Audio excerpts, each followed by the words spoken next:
Alright, you know you started doing it with me though, you know. No joke, you know you did. This next storyteller, he's actually a dub poet, he's actually a musician, he's actually an actor, and so much more. The last time he came on The Experience, that is long story short. By the way, stick a pin, just to let you know if you weren't in the know, long story short actually had an IG edition, you know, during the whole something more going on. When I say its name because we're not getting energy, you understand?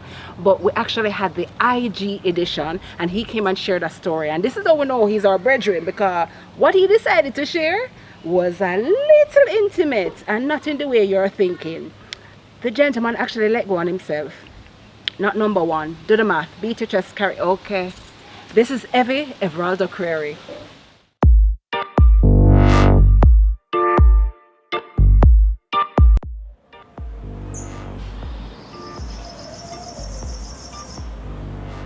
Yes, greetings, one and all.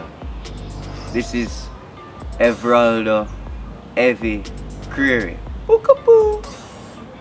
And I'm a master storyteller. Boy, you want to see? I just know you make me realize that he's a master storyteller still. But I know what you mean. Maybe when I was in high school, maybe when I started doing the JCDC speech, you know, and drama festivals, when I had to dub poems and all these things, you know. Every piece of art, every creative piece of art is really a story being mirrored or told by the creator itself. So it's all a story for me. My life is your story. My favorite thing about long story short, maybe it's not even a thing, maybe there's a few things. Firstly, the idea. I love the idea. It's a good idea. It's a great idea.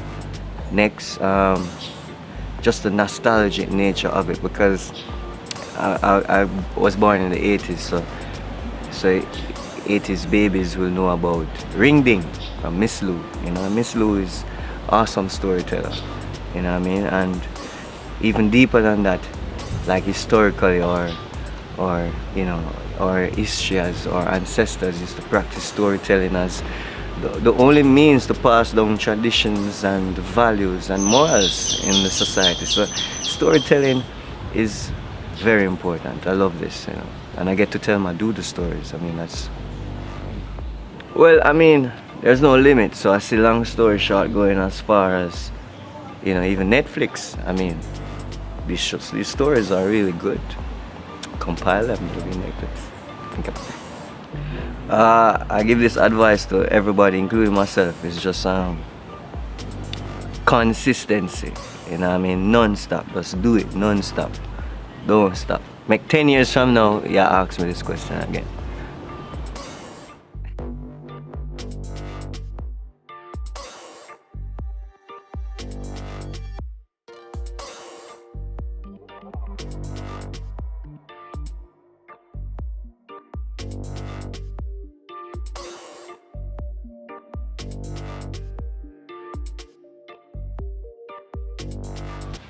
Long story short, I'll tell you about when I became a deacon, see, in the church. Yeah, didn't know that, see.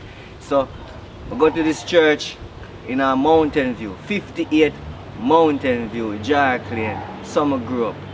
Big up yourself, I love that church there. Zion Episcopal Baptist Church, you see me? So now I'm going to church all my life now. I'm going to fast forward to this moment. If you know young people fellowship, see, but they are young people fellowship, see.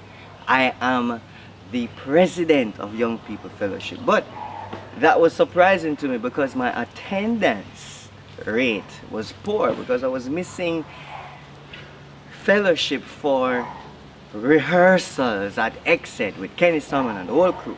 Anyways, doing my theater thing and the arts. So I was getting more, personally myself, more disconnect from the church because, you know, I had the sociology in a high school, so I learned about Marxist theory, you know, religion, manipulate people, and but just I read more and expose myself and I question things. You see me I say? So me in a church and I get a little distance. And then they had young people fellowship the night and I go on easy. And then we just hear everybody getting a spirit. No, you're not supposed to get in a spirit on the Friday night young people fellowship because it's about playing games and being a little secular, a little less Christian, you know what I mean? Go freedom. Not tonight. But anyway, tonight, everybody in a spirit. And my godfather is the bishop. So my godfather, when him get in a spirit, it's serious. So we get in a spirit, we do the regular thing, circle the message table, pray, and now it's time for him reveal what the spirit are leading for say. See? I'm there, I go on, you know, be quiet because I was always a quiet youth in a church. I can't speak in a tongues. I never get in a spirit yet. When I play the drum, I always come first in a Sunday school, sing on the choir. Easy thing. No, place quiet time I talk and then him say, the Holy Spirit said unto me, Everaldo Creary, you are a deacon. What? I was like, shit, deacon. That means that they might put me more in the offices, you know, big brother and sisters, you know, more in the offices when me and ponder more for I say, yo, I'm gonna make a look exit. You see me I say? No, when them say, yo, you're gonna be a deacon, I was like, throwing a back at me and say, the Holy Spirit I talk to them, you know. So then this Holy Spirit must can say, yo, to even my godfather, say, yo, you see that brother, yeah? He must smoke some weed around the corner. No, not even that. God, 6 months. No. It's when them announce say, yo, time for your ordain.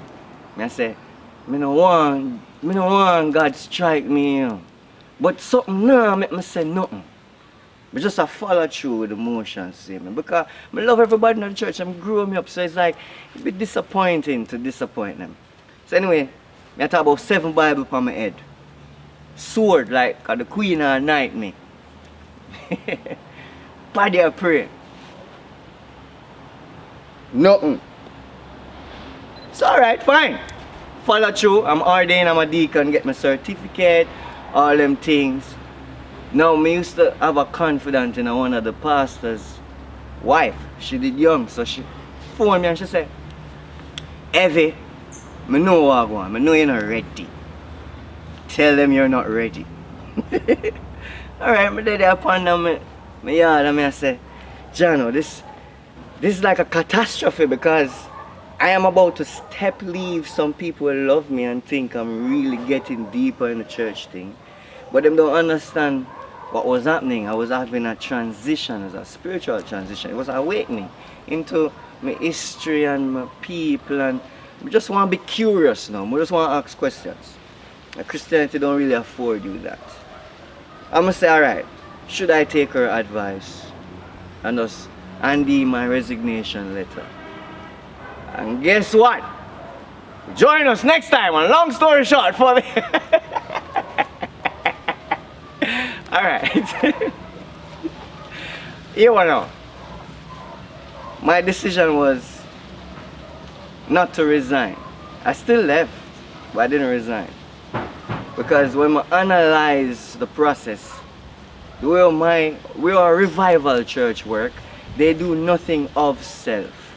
So therefore, if God I go give me a blessing through certain people, why should I use my mind and negative things to just try and denounce the office? It's not people giving me the office, it's just an energy. So then I put it on a broader thing. Maybe I am designed to be a minister, but not in the roof of the church with the typical approach. And when I crack that, I just say, alright, I'm not resign, I'm just going to leave. And forever be a deacon because, you know, shine bright like a beacon. I don't know. It's not a man ordained me. So, we just take it. No, after so many years, I mean, if they're listening, I love you guys at church. I just want them and everybody to know that it's almost like it was a deeper awakening for me to just step outside of the roof of the church and just move a little bit more real with people, because even my deepest studying of history, black people invented so many things on this earth that even religion that human beings are experiencing was invented by us. They only manipulate our story, you know, to teach them white supremacist the stuff, give it back to it, and then we just do it in a misunderstanding kind of level, and then hate the very things that are us. But anyways, anytime you see me on the road, please address me as Deacon Heavy.